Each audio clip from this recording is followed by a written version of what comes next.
നമസ്തേ. കാലടി സംസ്കൃത സർവകലാശാലയിൽ SFI നടത്തിയ പ്രതിഷേധം വലിയ വിവാദമായിരിക്കുകയാണ്.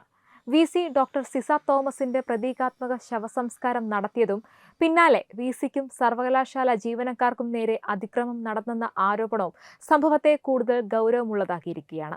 സിൻഡിക്കേറ്റ് യോഗത്തിനിടെ ശവമഞ്ചവുമായി എത്തിയ പ്രതിഷേധക്കാർ VCയെയും അംഗങ്ങളെയും തടഞ്ഞുവെച്ചതായും ഔദ്യോഗിക വാഹനം തകർക്കാൻ ശ്രമിച്ചതായും പരാതിയുണ്ട്. പ്രതിഷേധത്തിനിടെ VCയെ മുടിയിൽ പിടിച്ചു വലിക്കുകയും ആക്രമിക്കുകയും ചെയ്തുവെന്ന ആരോപണവും ഉയർന്നിട്ടുണ്ട്.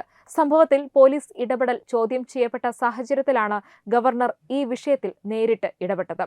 VCയിൽ നിന്ന് വിശദീകരണം തേടിയ ഗവർണർ സംസ്ഥാന പോലീസ് മേധാവിയെ ലോക് ഭവനിലേക്ക് വിളിച്ചുവരുത്തി സ്ഥിതിഗതികൾ വിലയിരുത്തുകയും കുറ്റക്കാർക്കെതിരെ ശക്തമായ നടപടി സ്വീകരിക്കണമെന്ന് നിർദ്ദേശിക്കുകയും ചെയ്തു.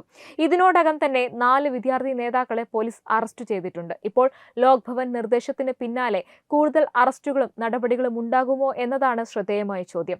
ഈ വിഷയത്തിൽ രൂക്ഷ വിമർശനവുമായി അധ്യാപകനും ABVP സംസ്ഥാന നേതാവും MG സർവകലാശാല സെനറ്റ് അംഗവുമായിട്ടുള്ള അരുൺ മോഹൻ തത്തുമൈ ന്യൂസിനോട് പ്രതികരിച്ചു.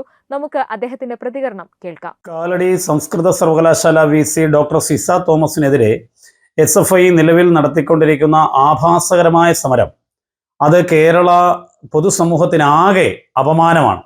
2016 ഡോക്ടർ TN സരസു എന്ന അധ്യാപികയെ, പാലക്കാട് വിക്ടോറിയ കോളേജിന്റെ പ്രിൻസിപ്പലായിരുന്ന അധ്യാപികയ്ക്ക് കുഴിമാടമൊരുക്കി SFI മുമ്പ് പ്രതിഷേധം സംഘടിപ്പിച്ചത് സമാനമായ രീതിയിൽ. അത് വലിയ വിവാദമായ സമയത്ത് അവരുടെ മുതിർന്ന നേതാക്കൾ, അതായത് ഇന്നിപ്പോ പാർട്ടിയുടെ അഖിലേന്ത്യാ ജനറൽ സെക്രട്ടറി ആയിരിക്കുന്ന MA ബേബി അതിനെ ന്യായീകരിച്ചത് അത് പ്രതീകാത്മക കുഴിമാടമാണ് എന്നാണ്. ഇവരുടെ ശൈലി വെച്ച് പ്രതീകാത്മകമല്ല, ശരിക്കുള്ള കുഴിമാടം തന്നെ തീർത്തവരാണ് ഇവർ എന്ന് ജയകൃഷ്ണൻ മാഷിന്റെ ക്ലാസ് റൂമിൽ കൊച്ചു കുട്ടികളുടെ മുന്നിലിട്ട് വെട്ടിക്കൊന്നതിലൂടെ ഈ പ്രസ്ഥാനം ഒരു തവണ തെളിയിച്ചതാണ്. ഞങ്ങൾ അങ്ങനെയൊന്നും ചെയ്തില്ലല്ലോ, ഇപ്പോൾ പ്രതീകാത്മകം മാത്രമാണല്ലോ എന്ന് ന്യായീകരിച്ചവരാണ് ഈ കുട്ടികളെ പറഞ്ഞ് നേർവഴിക്ക് നടത്തേണ്ടുന്ന മുതിർന്ന നേതാക്കൾ.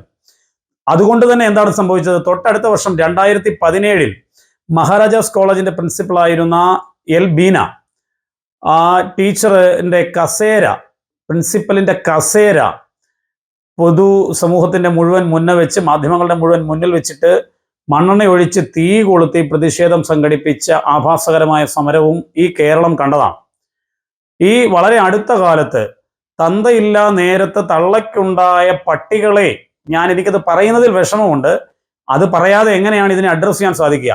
അങ്ങനെ മുദ്രാവാക്യം വിളിച്ചു കൊടുത്ത ഒരു സംസ്ഥാന നേതാവായ വനിതയെ ഇപ്പോൾ DYFIയുടെ സംസ്ഥാന പ്രസിഡന്റായി പരിഗണിക്കുന്നു എന്ന് വാർത്ത വന്നുകൊണ്ടിരിക്കുന്നു.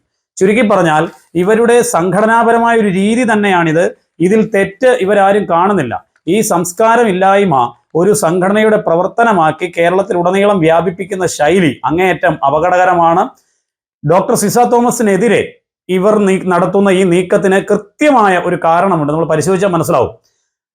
ഡോക്ടർ സിസ തോമസ് ഡിജിറ്റൽ സർവകലാശാലയുടെ വൈസ് ചാൻസലറായി നിയോഗിക്കപ്പെട്ട അന്നു മുതൽ ഇവരുടെ കണ്ണിലെ കരടാണ്. കാരണം ഡിജിറ്റൽ സർവകലാശാലയിൽ ഒരു പരിപാടിയുമായി ബന്ധപ്പെട്ട് അവിടുത്തെ സിൻഡിക്കേറ്റ് മെമ്പേഴ്സായ CPMന്റെ നോമിനികൾ ബിരിയാണിക്ക് വേണ്ടി എഴുതിയ തുക ഏതാണ്ട് 12 ലക്ഷം രൂപ, 13 ലക്ഷം രൂപ എന്നോ മറ്റോ ഒരു വാർത്ത വന്നത് ശ്രദ്ധയിൽപ്പെടുന്നു.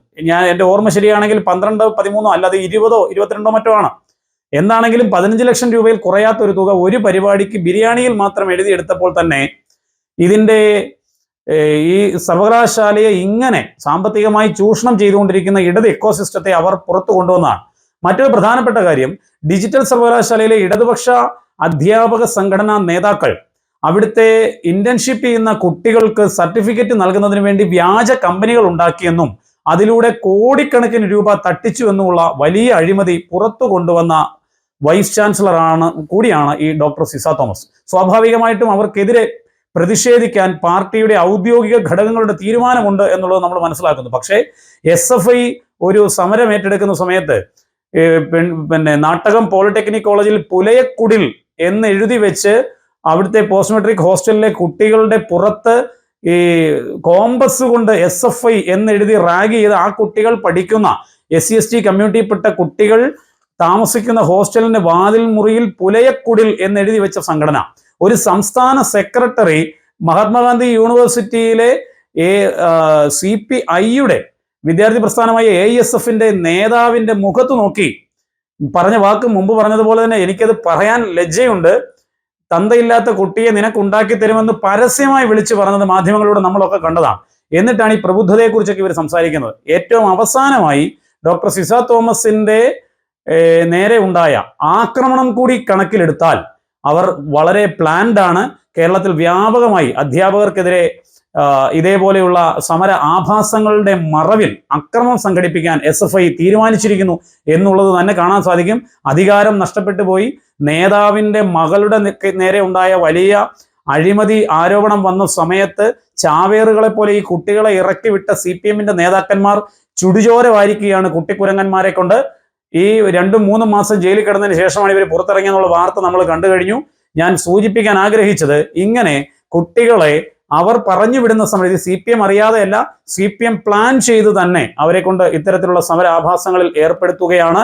എന്താണെങ്കിലും കൃത്യമായ നിയമ നടപടി സ്വീകരിക്കുമെന്ന് കേരളത്തിന്റെ ആദരണീയനായ ഗവർണർ, ചാൻസലർ കൂടിയായ കേരളത്തിന്റെ ഗവർണർ പറഞ്ഞു കഴിഞ്ഞു.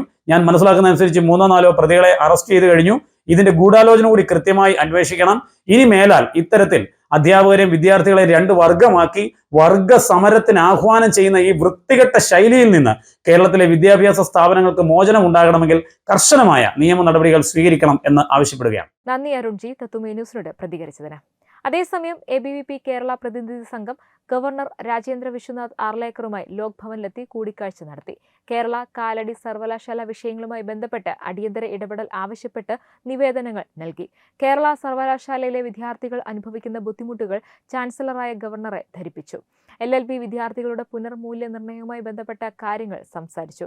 സമയബന്ധിതമായ പുനർമൂല്യനിർണ്ണയം, അതുമായി ബന്ധപ്പെട്ട റീഫണ്ട് നയം എന്നിവ ഉറപ്പാക്കാനുള്ള ഇടപെടൽ നടത്തണമെന്നും അഭ്യർത്ഥിച്ചു. പുനർമൂല്യനിർണ്ണയത്തിൽ 5% അധികം മാർക്ക് വ്യത്യാസമുണ്ടെങ്കിൽ റീഫണ്ട് അനുവദിക്കുന്ന രീതിയിൽ സർവകലാശാല നിയമത്തിൽ മാറ്റം വരുത്താൻ ചാൻസലറുടെ ശക്തമായ ഇടപെടൽ വേണമെന്ന് ആവശ്യപ്പെട്ടു.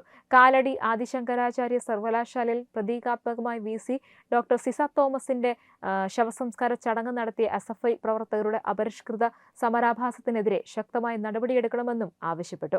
ABVP സംസ്ഥാന അധ്യക്ഷൻ ഡോക്ടർ വൈശാഖ് സദാശിവൻ, സംസ്ഥാന സംഘടനാ സെക്രട്ടറി NCT ശ്രീഹരി, തിരുവനന്തപുരം വിഭാഗ് സംഘടനാ സെക്രട്ടറി KM വിഷ്ണു, തിരുവനന്തപുരം ജില്ലാ സെക്രട്ടറി BS അഭിനന്ദ് എന്നിവരടങ്ങിയ പ്രതിനിധി സംഘമാണ് ഗവർണറെ കണ്ടത്. അതുപോലെ തന്നെ കഴിഞ്ഞ ദിവസം VC ഡോക്ടർ സിസ തോമസിനെതിരെ അതിക്രമം നടത്തിയതിന് പോലീസ് അറസ്റ്റ് ചെയ്തിട്ടുള്ള 4 SFI പ്രവർത്തകരെ റിമാൻഡ് ചെയ്തു. SFI സംസ്ഥാന സമിതി അംഗം മെബിൻ ജോസ്, സർവകലാശാലയിലെ SFI പ്രവർത്തകരായ ബേസിൽ, യദു, ബിനീഷ് എന്നിവരാണ് റിമാൻഡിലായത്. വിദ്യാർത്ഥികൾ കയ്യേറ്റം ചെയ്തു എന്ന VC ഡോക്ടർ സിസ തോമസിന്റെ പരാതിയിൽ രജിസ്റ്റർ ചെയ്ത കേസിലാണ് ഈ നടപടി. സമരവുമായി ബന്ധപ്പെട്ട ആദ്യ കേസിൽ വിദ്യാർത്ഥികൾക്ക് ജാമ്യം ലഭിച്ചിരുന്നു. കാലടി സംസ്കൃത സർവകലാശാലയിലെ ഒരു സംഘം വിദ്യാർത്ഥികൾ ദേഹോപദ്രവം ഏൽപ്പിക്കുകയും കയ്യേറ്റം ചെയ്യുകയും മാനസികമായി പീഡിപ്പിക്കുകയും ചെയ്തുവെന്ന് കാട്ടി വൈസ് ചാൻസലർ സിസ തോമസ് മുഖ്യമന്ത്രിക്കും ആഭ്യന്തരമന്ത്രിക്കും പരാതി നൽകിയിരുന്നു. ഔദ്യോഗിക കൃത്യനിർവഹണം തടസ്സപ്പെടുത്തുകയും ഔദ്യോഗിക വാഹനത്തിന് കേടുപാട് വരുത്തുകയും തന്നോടൊപ്പം ഉണ്ടായിരുന്ന പേഴ്സണൽ സ്റ്റാഫും സിൻഡിക്കേറ്റ് അംഗങ്ങളും ആക്രമിക്കപ്പെട്ടുവെന്നും പരാതിയിൽ പറയുന്നുണ്ട്. സിൻഡിക്കേറ്റ് യോഗത്തിൽ പങ്കെടുക്കാൻ സർവകലാശാലയിൽ എത്തിയതായിരുന്നു VC ഡോക്ടർ സിസ തോമസ്. യോഗം കഴിഞ്ഞ് മടങ്ങവെയാണ് വിദ്യാർത്ഥികൾ ലിഫ്റ്റിന് മുന്നിലും സർവകലാശാല ഗേറ്റിന് സമീപത്തും വെച്ച് VCയെ തടഞ്ഞ് കയ്യേറ്റം ചെയ്തത്. കഴിഞ്ഞ ദിവസം doctor Sisa Thomas governor Rajendra Vishwanath ആർലേക്കറെ സന്ദർശിച്ച ശേഷമാണ് പരാതി നൽകാൻ തീരുമാനിച്ചത്. പ്രതിഷേധിക്കാനുള്ള അവകാശം ജനാധിപത്യത്തിന്റെ ഭാഗമാണ്. എന്നാൽ ഒരു സർവകലാശാല മേധാവിക്കെതിരെ വ്യക്തിഹത്യയും ശാരീരിക അതിക്രമവും ആരോപിക്കപ്പെടുന്ന സാഹചര്യം ഉണ്ടാകുമ്പോൾ അത് കേവലം സമരമായി മാത്രം കാണാനാകുമോ എന്ന ചോദ്യം ഉയരുകയാണ്. SFI ആണെങ്കിൽ പിന്നെ പറയാൻ വേണ്ട, അവർ ഇത്തരത്തിലുള്ള സമരങ്ങൾ മുൻപും ആവർത്തിച്ചിട്ടുണ്ട്. കാലടി സർവകലാശാലയിലെ സംഭവത്തിൽ ഗവർണറുടെ ഇടപെടലിന് പിന്നാലെ പോലീസ് അന്വേഷണം കൂടുതൽ ശക്തമാകുമെന്നാണ് സൂചന. ഇതിനകം അറസ്റ്റിലായവർക്ക് പിന്നാലെ കൂടുതൽ പേരിലേക്ക് ഈ അന്വേഷണം എത്തുമോ? അക്രമത്തിന് പിന്നിൽ പുറത്തു നിന്നുള്ളവരുടെ പങ്കുണ്ടോ? VCക്കും ജീവനക്കാർക്കും നേരെയുണ്ടായ ആരോപണങ്ങളിൽ എത്രത്തോളം നിയമ നടപടി ഉണ്ടാകും? ഈ ചോദ്യങ്ങൾക്കെല്ലാം ഉത്തരം ഇനി വരുന്ന അന്വേഷണത്തിലൂടെയാണ് വ്യക്തത വരിക. കാലടി സർവകലാശാല വിവാദം എവിടെ എത്തുമെന്ന് കാത്തിരുന്ന് കാണാം. ഈ വീഡിയോ ഇഷ്ടമായെങ്കിൽ ലൈക്ക് ചെയ്യുക, ഷെയർ ചെയ്യുക. ഒപ്പം തന്നെ നമ്മുടെ കൂടുതൽ വാർത്തകൾക്കായി തത്തുമൈ ചാനൽ സബ്സ്ക്രൈബ് ചെയ്ത് ബെല്ലൈക്കൺ അമർത്താൻ മറക്കരുത്. Web desk Thathumai news. HIV അണുബാധ സന്തോഷപൂർണമായ ഒരു ജീവിതത്തിന് തടസ്സമല്ല. HIV അണുബാധയ്ക്ക് ഫലപ്രദമായ ചികിത്സ ഇന്ന് ലഭ്യമാണ്. ഇതിന് യഥാസമയം അണുബാധ കണ്ടെത്തുന്നതും കാലേക്കൂട്ടി ചികിത്സ നടത്തേണ്ടതും അത്യാവശ്യമാണ്. സൗജന്യമായ ചികിത്സയും മാർഗനിർദ്ദേശങ്ങളും സർക്കാർ ആശുപത്രികളിലെ ART അഥവാ ഉഷസ് കേന്ദ്രങ്ങളിൽ ലഭ്യമാണ്. ആരോഗ്യ സംരക്ഷണം ഓരോരുത്തരുടെയും ഉത്തരവാദിത്തമാണ്.